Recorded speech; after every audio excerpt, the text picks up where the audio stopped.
How does sex become a source of conflict in long-term relationships?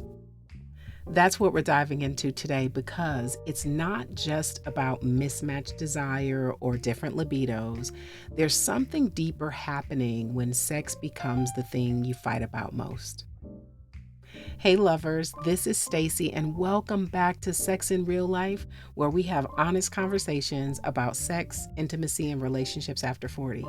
If you're tired of tips and tricks that don't address what's actually happening in your body and in your bed, you're in the right place.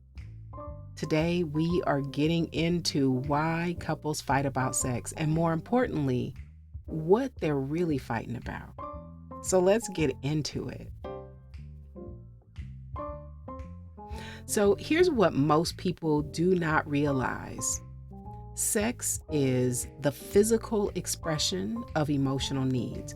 So it's not just physical needs, it's emotional needs, connection, validation, the desire to be desired, the need to be held emotionally when you're falling apart or whatever. So sex meets emotional needs in a way that most of us haven't a clue about. And when those needs aren't being met, that's when sex becomes a source of conflict. Because you're not just fighting about frequency or desire, you're fighting about needs that are not being acknowledged or unsatisfied needs. So here's the kicker. Not only do people fight about sex itself, they also fight more when they're not having sex. And we're going to talk about that later in the show. They fight about everything, not just the sex, because when your emotional needs aren't being met, the tension bleeds into every part of your life and every part of your relationship. Okay, so let's just be clear.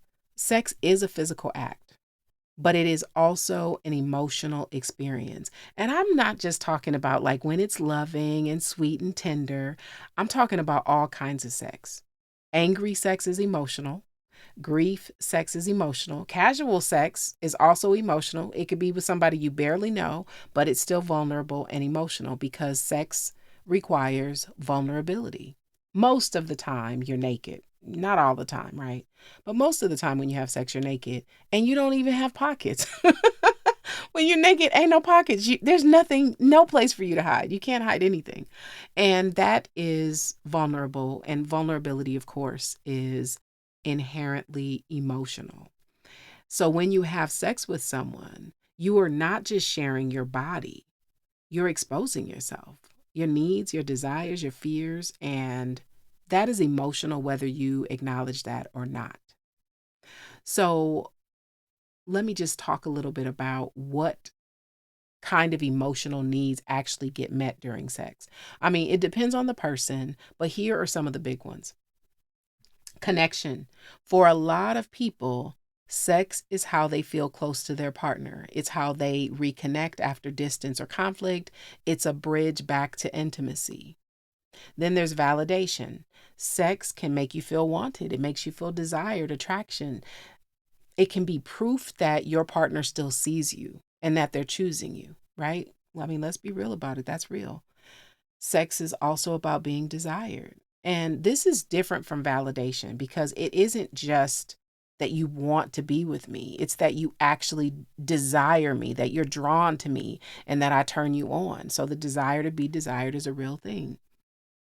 Then there's like emotional holding. So sometimes sex is how you feel held when you're falling apart. When life is too much and you don't have the words or whatever, sex can be a container that makes you feel like you're being held together. Then there's release sex, right? Not just the physical release, but the emotional release, tension, stress, grief, anger.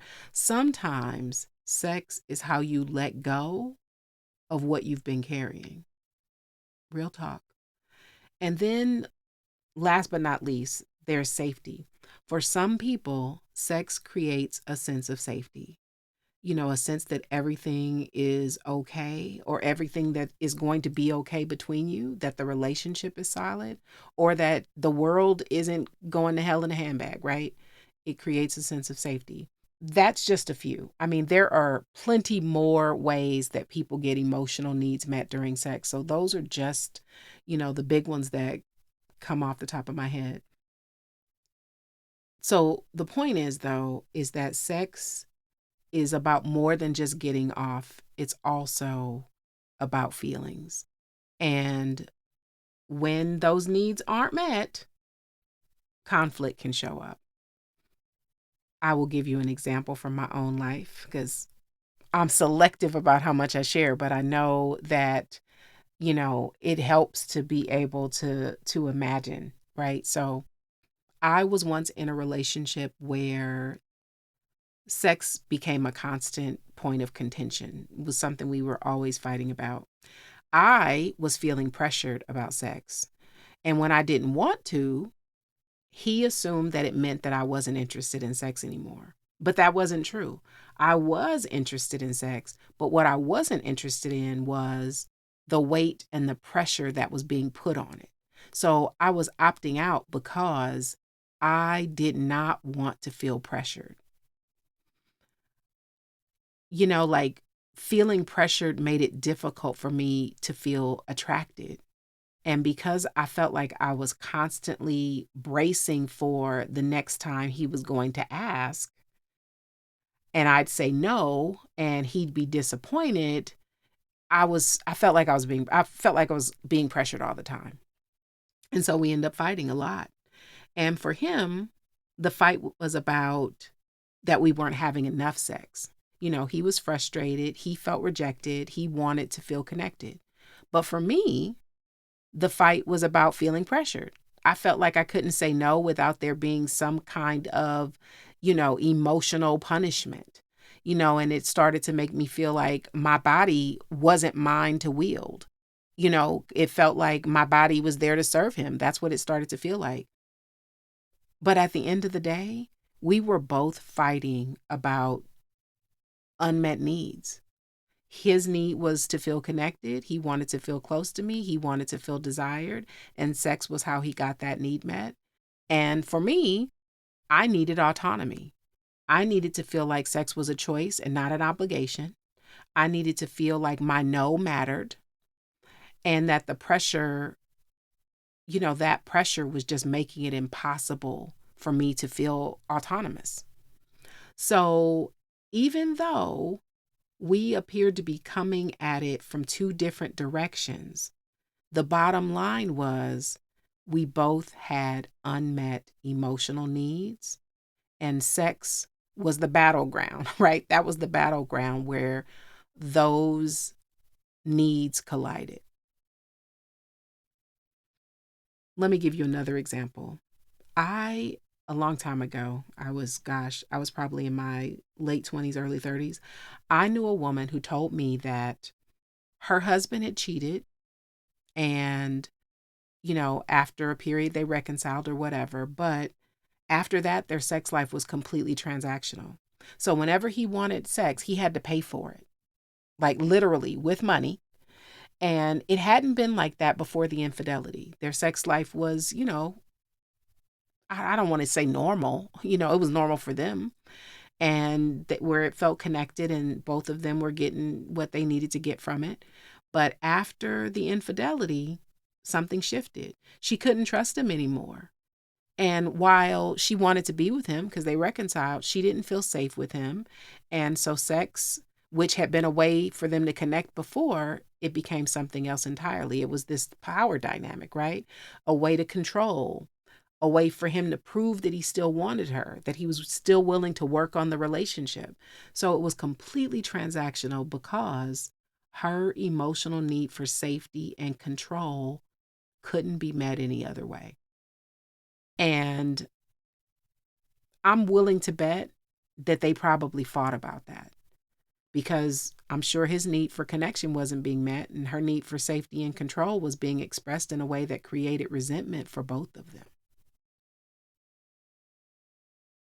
So infidelity can cause fissures in your sex life, which is loaded, right? That's a very loaded subject. It's really complex, and we'll have to do a whole episode on that another time. But The point I'm making here is when trust is broken, emotional needs around sex may change, and that can create conflict. So sometimes the fight about sex is really about trust. It might be about safety. It might be about whether you can be vulnerable again. So the bottom line is, sex is emotional and physical. And again, you might not always be aware of the emotional needs that are being met through sex. But when those needs aren't met, tension builds. And maybe it's because you're not having enough sex. And maybe you're having sex, but it doesn't feel like connecting to you. Or maybe one of you wants it and the other person doesn't. It really doesn't matter about the specific. Well, it matters to you, but the specifics are not the point because the underlying issue is the same. Emotional needs aren't being met. So instead of recognizing that, you fight about sex itself. You might be fighting about frequency or who's initiating or whether you feel desired or not. You could be fighting about who wants it and who doesn't, and how long it's been and who's keeping score. But what you're really fighting about is this: I need to feel connected, and I don't. I need to feel desired, and I don't. I need to feel autonomous, and I don't. I need safety, and I don't feel safe. The fight is about unmet emotional needs. It is not about the sex itself.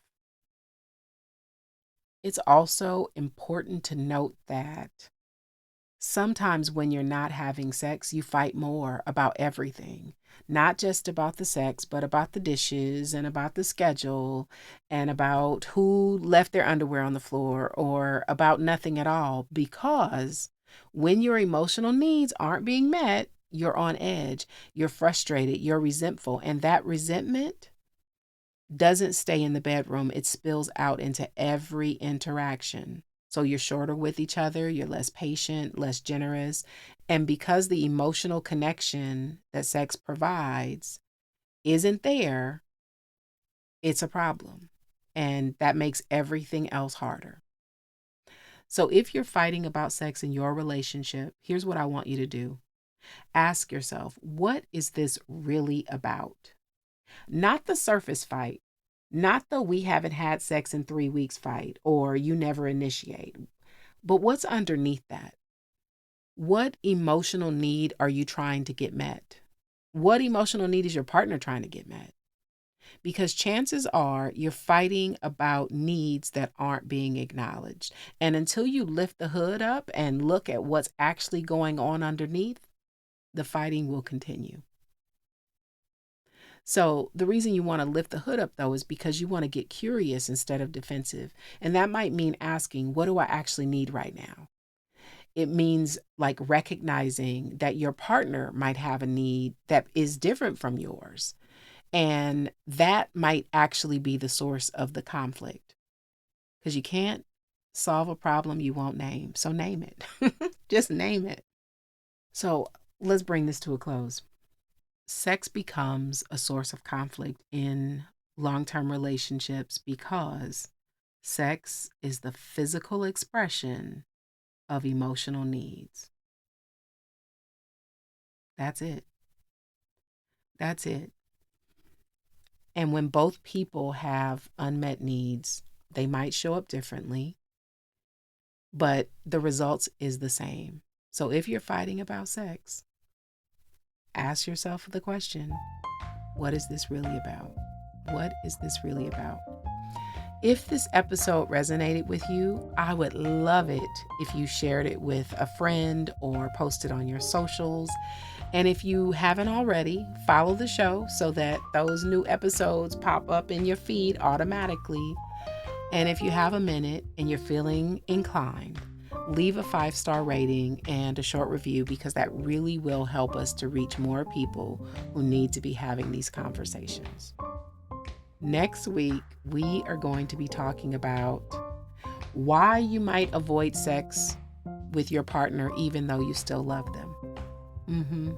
Big one. But we're going to get into it. So thank you for being here. I appreciate you. and I will see you at this same spot next week. Ciao.